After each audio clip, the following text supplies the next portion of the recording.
Boa noite, entrando no ar mais uma edição do seu Bunker Podcast. Vamos entrando nas plataformas aqui e dando início. 31 de outubro, dia das bruxas e do aniversário de 506 anos da Reforma Protestante. 22 graus, 87% umidade do ar aqui em Brasília, depois de um grande temporal. E vamos para as nossas informações do dia. Hoje, 31 de outubro, 506 anos da Reforma Protestante, e levantando apenas que os dois pontos principais da Reforma Protestante, promovida por Martinho Lutero, foi o questionamento que ele fez para a Igreja Católica em cima de dois temas bastante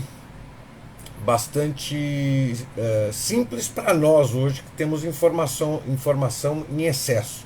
Mas para a época,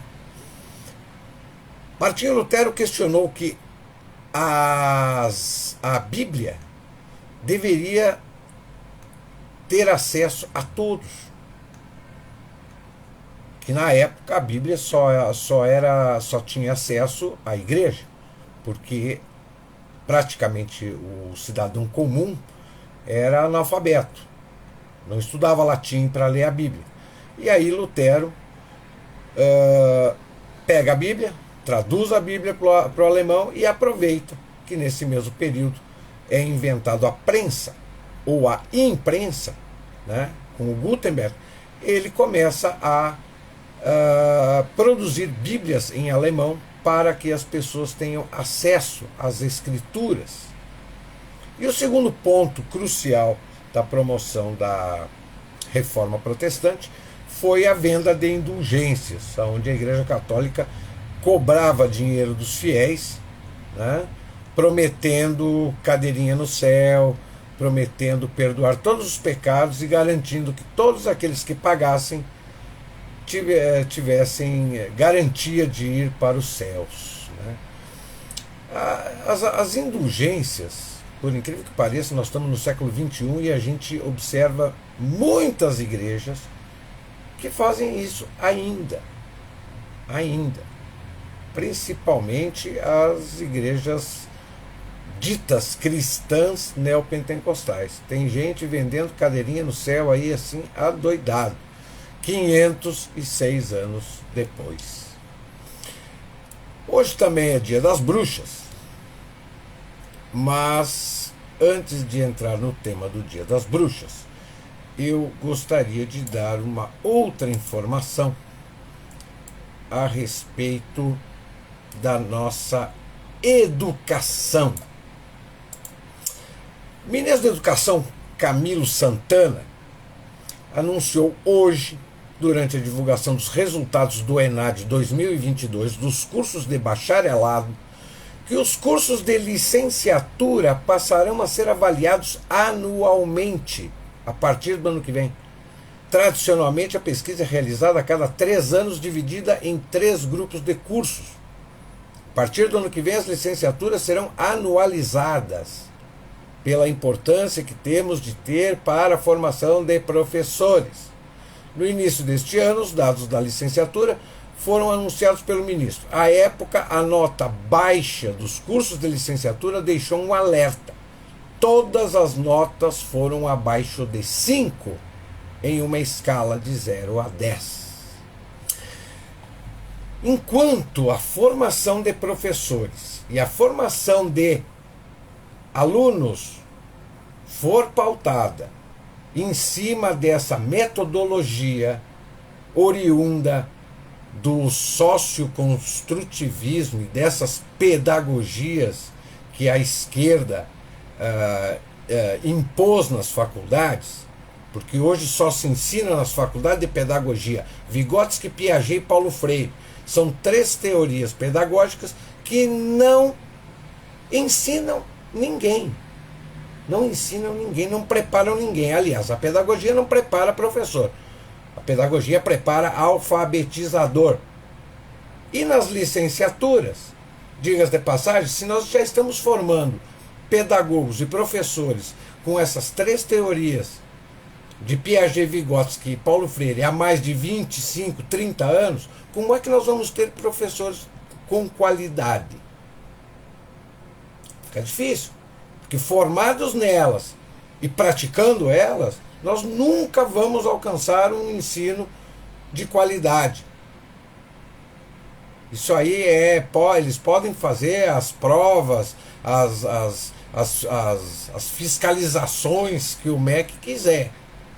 Enquanto esse modelo persistir, nós não temos boa formação desde a base. Imagine a nível superior. Mas vamos lá. Vamos lá para o Dia das Bruxas. Hoje é o Dia das Bruxas, o Halloween. É uma celebração popular de culto aos mortos, comemorada anualmente no dia 31 de outubro. O termo Halloween tem origem na expressão em inglês All Hallows Eve, véspera de Todos os Santos, pois é comemorada um dia antes do feriado de 1º de novembro. A cultura de celebração do Halloween é muito forte em países de língua anglo-saxônica, sobretudo nos Estados Unidos. Com o tempo, o feriado ganhou popularidade e hoje é comemorado ainda em boa parte do mundo, mas em menor escala. A tradição do Halloween foi levada pelos irlandeses aos Estados Unidos, onde a data é considerada feriado. Mas a origem do Halloween? A maioria das tradições de Halloween teriam se originado nos antigos festivais celtas, chamados Samhain, que marcavam a passagem de ano e a chegada do inverno. Para os celtas, o início do inverno representava a aproximação entre o mundo e o outro mundo, onde vivem os mortos. Embora de origem pagã, o Halloween recebeu esse nome após ser cristianizado pela Igreja Católica, que passou a defini-lo como véspera do Dia de Todos os Santos. A maioria dos símbolos característicos do Halloween possui origem nos primórdios da tradição, enquanto outros foram agregados com o tempo. Entre os principais símbolos estão as cores laranja e preto. O festival do Samhain era comemorado no início do outono, quando as folhas se tornam laranjas e os dias são mais escuros. Daí a associação do Halloween com essas cores laranja e preto. A lanterna de abóbora, do inglês Jack-o'-lantern, tem origem em um conto celta sobre um rapaz proibido de entrar no céu e no inferno, que vaga eternamente com sua lanterna em busca de descanso. Outro símbolo: máscaras e fantasias. Os celtas acreditavam que no dia do Samhain, esses adereços ajudavam a enganar os espíritos que não reconheciam os humanos e continuavam vagando pelo mundo sem incomodar. Atualmente, o Halloween é fortemente marcado por festas à fantasia, que geralmente seguem a temática sombria de bruxas, zumbis, esqueletos e por aí vai. No entanto, em países onde a tradição não é tão seguida, a exemplo do Brasil, as festas costumam envolver qualquer tipo de fantasia. Esqueletos e fantasmas. Para os celtas, os mortos assumiam, entre outras formas, a de esqueletos e fantasmas. Os morcegos é outro símbolo do Halloween. Os festivais de Samhain dos celtas sempre envolviam o uso de fogueiras, que acabavam por atrair morcegos. Gostosuras e travessuras, do inglês trick or treat, teve origem na Grã-Bretanha, mas foi popularizado nos Estados Unidos nos anos de 1950. A atividade é voltada para crianças que, fantasiadas, batem de porta em porta, perguntando gostosuras ou travessuras. Caso a pessoa não dê algum brinde, como doces ou dinheiro, as crianças fazem alguma travessura na sua casa. O Halloween no Brasil. Por influência norte-americana, o Halloween também é comemorado no Brasil no dia 31 de outubro. Mas a festa não possui o mesmo significado e valor cultural dos países do hemisfério norte. Grande parte da tradição de Halloween no Brasil é influenciada por cursos de idioma que promovem a data como forma de inserir os alunos na cultura dos países de língua inglesa.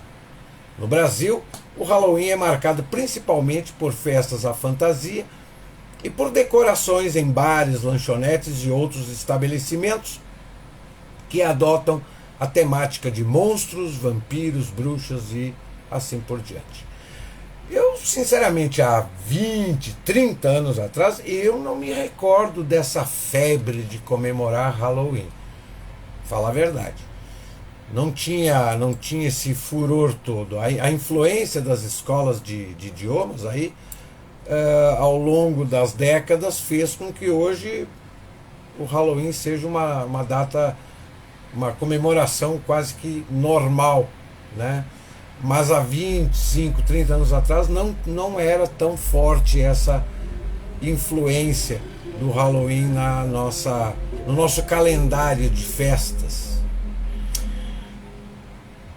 Mas, para hoje, eu trouxe um tema que é muito, muito comentado, muito falado, já há muito tempo, desde que a social-democracia e principalmente a turma do PT alçou o poder e tomou o palco e os holofotes para si, que são as desigualdades.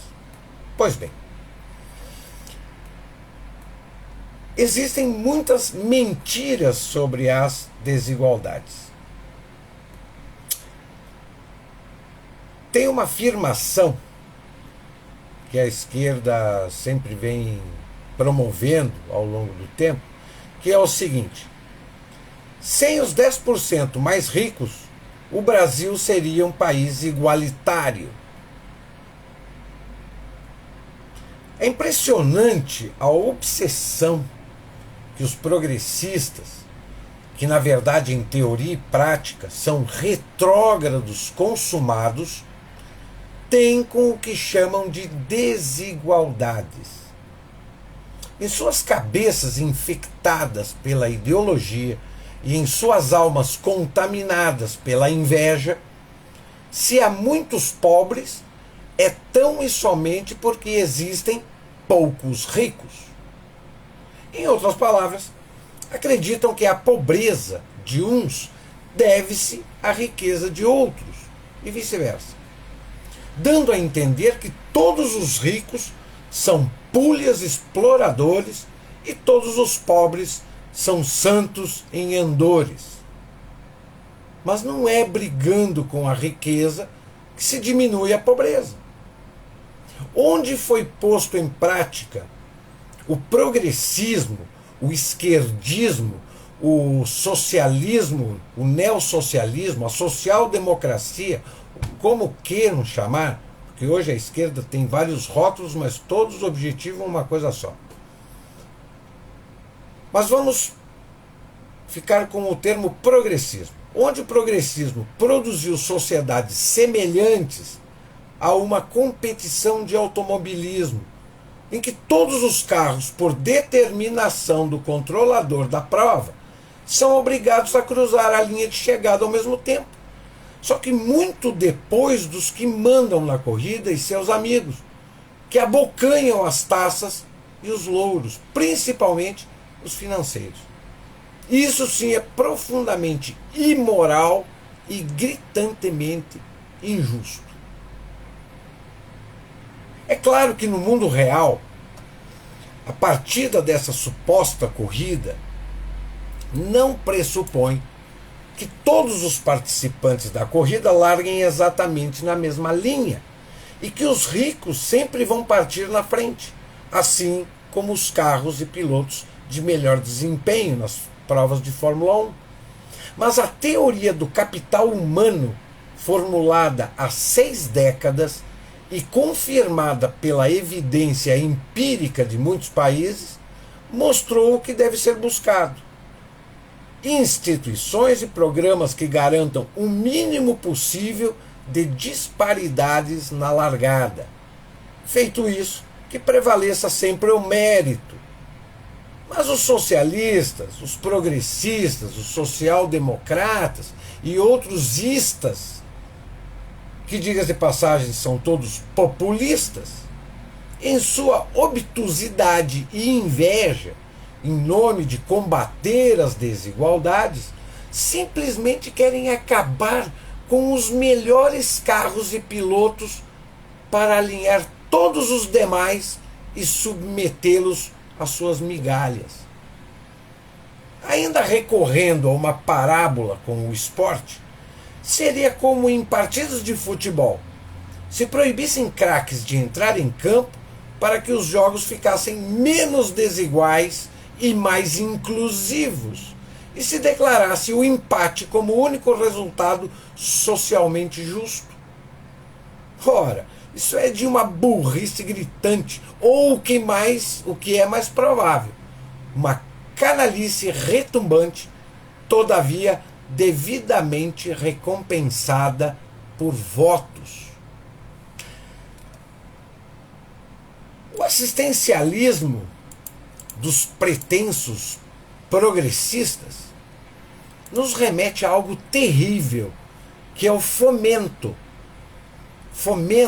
nas comunidades de baixa renda da pobreza comportamental constituída pela relativização moral, a ruptura de valores sólidos e a degradação da conduta. E leva também a uma ciranda viciosa. Iludem os pobres que votam em seus candidatos. Estes, uma vez no governo, aumentam o assistencialismo, o que provoca crescimento das necessidades de financiamento do Estado.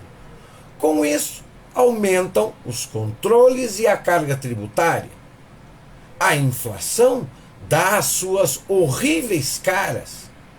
O setor privado encolhe, quebra, e a pobreza aumenta, realimentando o ilusionismo, o assistencialismo e o poder do Estado, e assim por diante.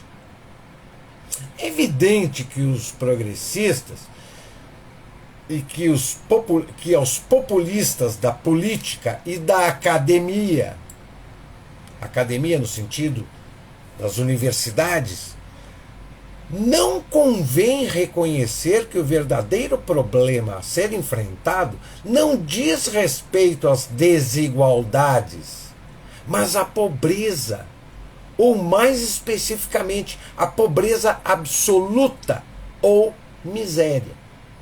E que para enfrentá-lo é preciso um ambiente institucional e legal que proporcione capacitação e respeito à liberdade das pessoas. O Estado assistencialista embute um dilema: os programas de combate à pobreza, além de não reduzirem a pobreza material, agravam a pobreza comportamental. O que significa que, além de lesivos e desagregadores, pioram o problema. O que, aliás, já fora temido pelo próprio presidente norte-americano Roosevelt, presidente do New Deal, que se referia aos efeitos narcóticos do estado de bem-estar social. A solução, irrefutavelmente, não está no determinismo econômico, que sugere que a pobreza de fulano é irremediável, simplesmente porque ele é pobre e que, portanto, vai sempre precisar das esmolas do Estado. Nem que ele é pobre porque Beltrano é rico e que, por conseguinte, é preciso tirar de Beltrano para incluir fulano. E nem muito menos nos determinismos de origem genética, racial ou de gênero. Se essas teorias dogmáticas fossem válidas, os homens ainda estariam vivendo em grutas ou cavernas. Todos seriam iguais na pobreza por decreto. A abominável teoria estaria correta. O comunismo seria um sucesso e não haveria nenhum negro, índio, mulher ou homossexual capaz de subir na vida graças aos próprios esforços. São devastadoras as políticas que estimulam os pobres ao comportamento autodestrutivo de viverem como animais encercados esperando que seu dono, o Estado, lhes provenha alimento, casa, emprego, roupa, tudo com aquela palavrinha mágica, grátis. Ou, popularmente, de grátis. Por isso, todos os programas que dão aos pobres bolsas disso, bolsa daquilo, são inúteis para eliminar as causas da pobreza. Estimulam o ócio e a preguiça e desencorajam os verdadeiros elementos e comportamentos que geram riqueza. Em suma, o Estado cria a pobreza, aumenta a miséria, e quando eles vêm com a solução para o problema que eles mesmos criaram, é simplesmente para enxugar gelo. Mas enquanto eles ficam enxugando gelo, e o povo continua na letargia e na dependência do Estado, eles, os progressistas, os socialistas, os sociais-democratas, os que veneram o estado de bem-estar social, continuam no poder. Eles continuam iludindo o povo e o povo, em vez de sair fora da ilusão do Estado, não, ela se contenta com a ilusão do Estado. Há dias, o governo comemorou 20 anos do programa Bolsa Família. Isso nos leva a uma pergunta muito simples. O que aconteceria com os seus beneficiados ao longo dessas 2 décadas caso o Bolsa Família fosse extinto? Voltariam a ser pobres como antes? A resposta é incontestavelmente afirmativa. O que é a prova irrefutável de que o programa não funcionou. A mesma arguição vale para os diversos tipos de cotas, com a mesma resposta. Iniciativas desse tipo, bolsas, cotas, não podem ser transformadas em bolsas-votos permanentes, como o progressismo, como o socialismo populista faz no Brasil há mais de 3 décadas. Tem que ter prazos pré-determinados e estar associadas a investimentos em capital humano, como educação, saúde, ensino profissional e avaliações individuais de desempenho. Agora, nós não temos saúde, não temos ensino profissional e a nossa educação desde a base é um lixo. E as avaliações são feitas de forma bem ampla. Então não mostram a realidade mesmo. É triste constatar que os instrumentos que de fato contribuem para eliminar a miséria e diminuir a pobreza são sistematicamente repudiados, ao passo que são proclamadas insistentemente falsas explicações para o problema, cujo efeito é o de fazer com que não seja solucionado. todos os problemas gerados pelo progressismo, eles não são solucionados, porque a hora que eles forem solucionados, o povo não vai mais mantê-los no poder para eles ficar iludindo o povo. Essa verdadeira praga é baseada em ideologias que transferem sempre para terceiros, os outros, a culpa pelas próprias dificuldades, o que sem dúvida estimula vícios como a inveja, a revolta, o ressentimento. E esses sentimentos acabam gerando violência urbana,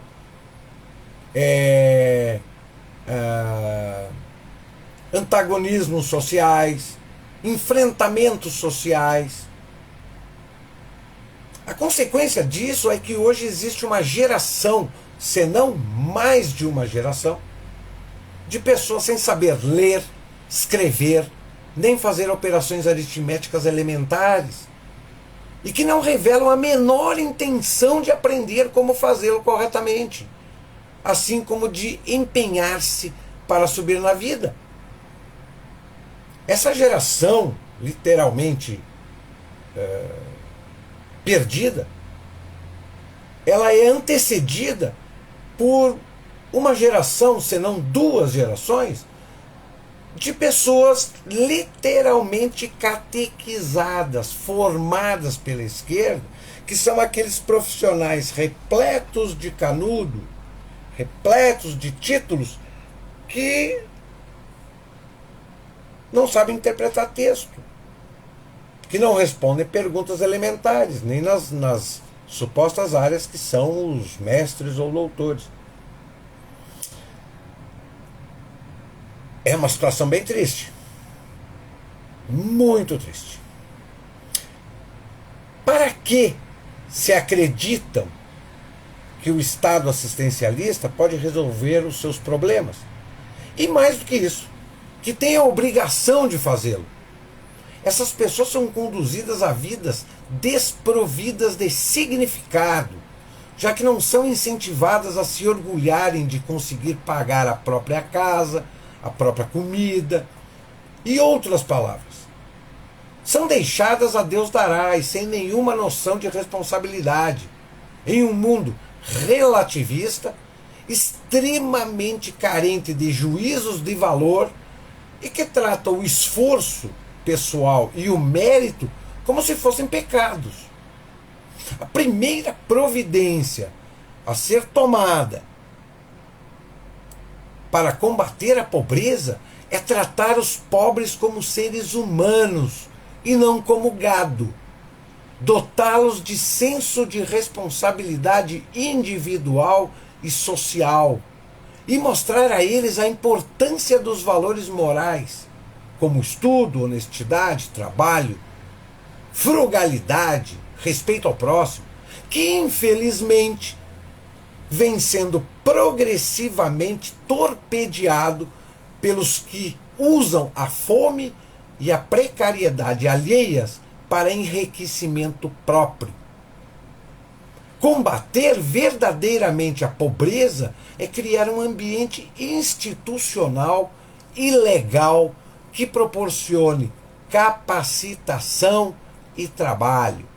Lutar contra a pobreza é e sempre será uma exigência permanente de todas as sociedades, uma vez em que sempre haverá pobres no mundo. A pobreza nunca vai acabar. Só na cabeça do progressismo, que eles podem acabar com a pobreza. Mas a pobreza nunca vai acabar.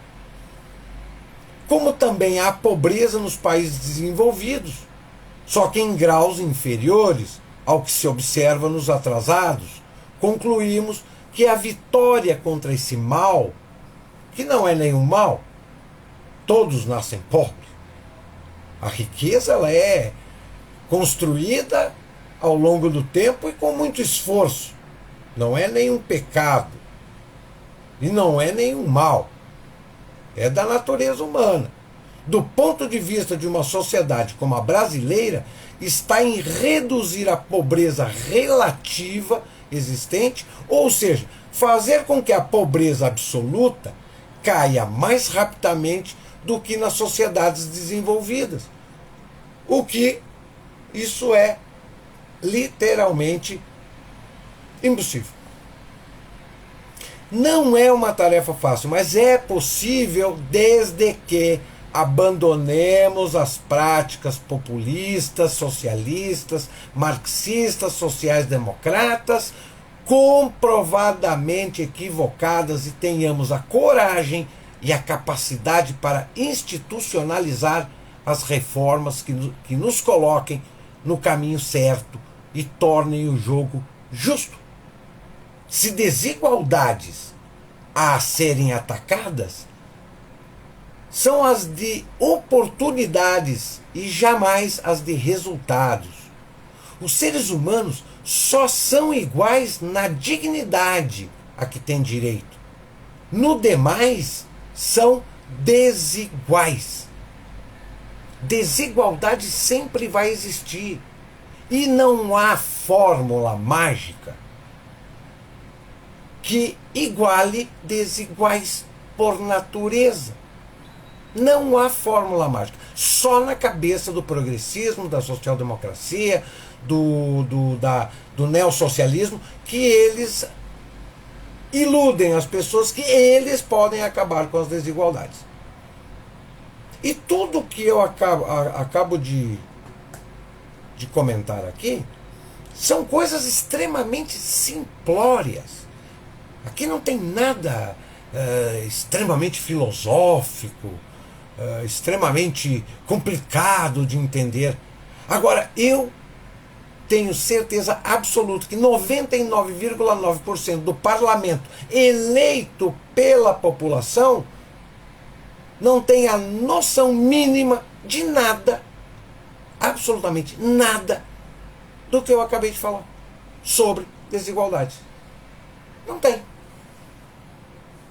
Se a sociedade brasileira ela está literalmente na miséria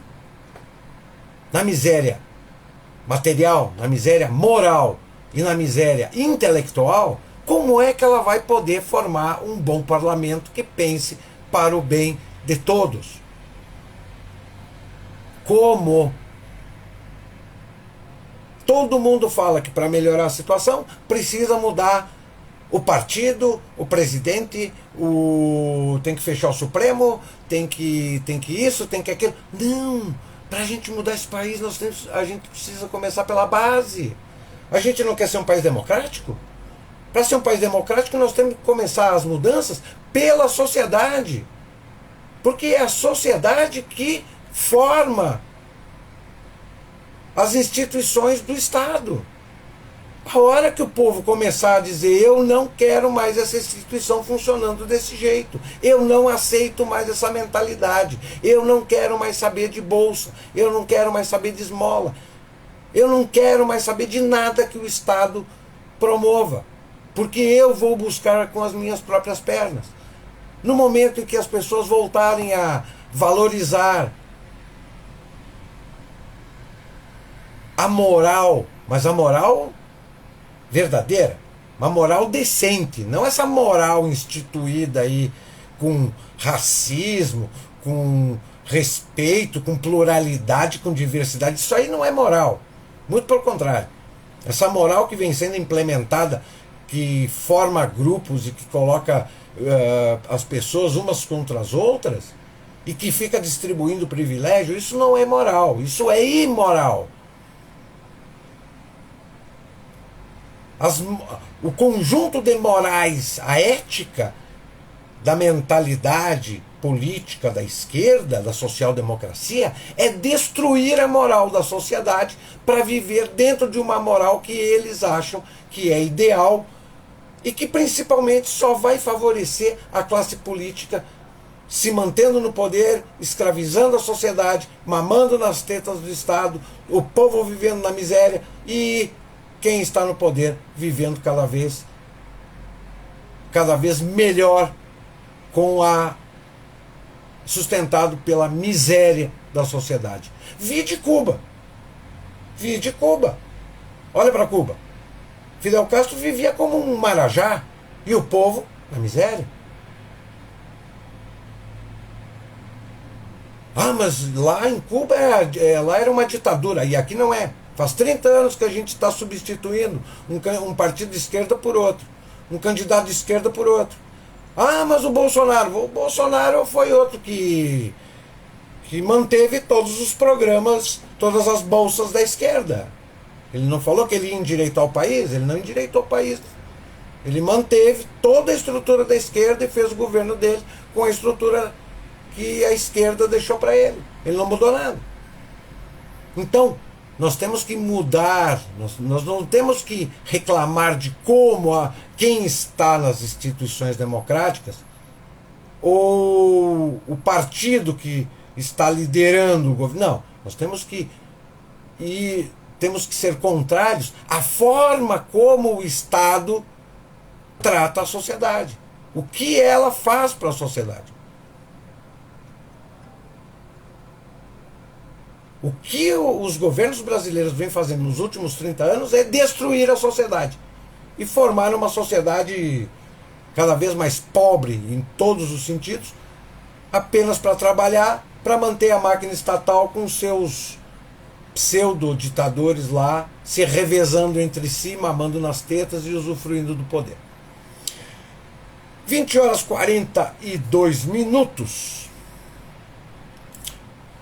Estamos agora com 21 graus, 91% de umidade do ar. O Bunker Podcast dessa terça-feira fica por aqui, mas logo mais, às 21 horas, nós temos o especial Halloween no Bunker da Cultura Web Rádio. Então eu vou ficando por aqui, volto quinta-feira com mais um Bunker Podcast. Quem estiver conectado no Bunker da Cultura Web Rádio, às 21 horas tem um programinha especial Halloween para quem gosta de boa música e quer festejar essa data. Uma boa noite a todos e até lá!